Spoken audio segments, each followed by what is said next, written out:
Hello. Let's go ahead and dive into conscious discipline.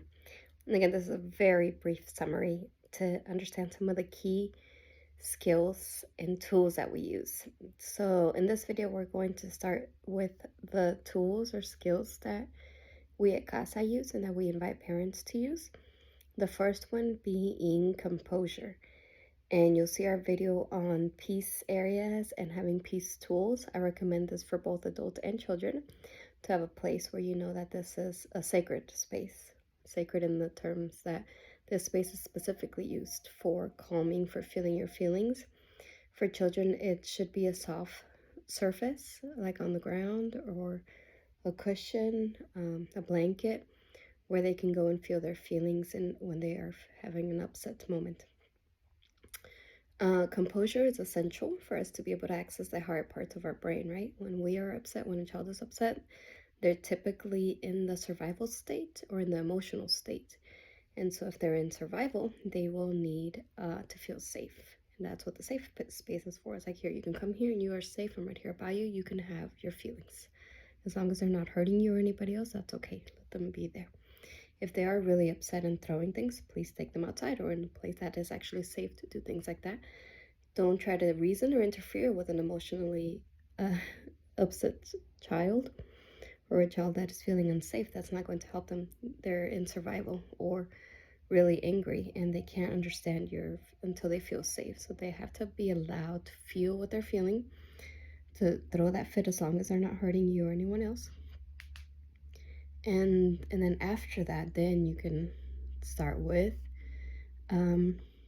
empathy. For the first step is empathy, and say, I see that you're feeling this, or I'm seeing that your body is doing this and your face is doing this and you were crying. It looks like you're upset. Depending on the age of the child, that's why during our peace education we talked about understanding child development and what is appropriate conversations and understanding for each child. So if they're a tiny toddler, you're not going to have a whole philosophical discussion. Even with the primary, remember, they have short attention spans, and the less amount of words, the better. They want to feel heard and understood. So you can empathize by saying, I understand your feelings. I understand you're frustrated. Please tell me more. Take a breath with them and just be there present, accepting that situation.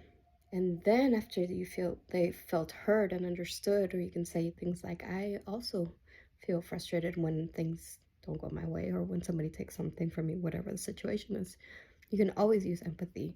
That is a great tool to help people feel heard and understood.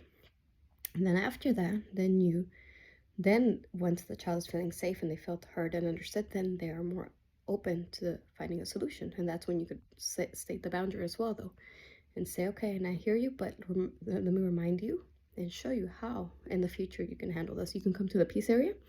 You can come tell me you're upset.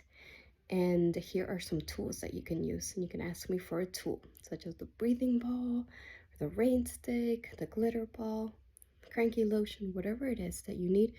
I can get you this tool so that it helps you feel better, and then we can come up with a plan together.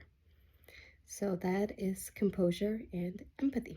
And on empathy, I just wanted to add, empathy means you understand and you respect the child having feelings. It does not mean that you need to feel the same feelings, right?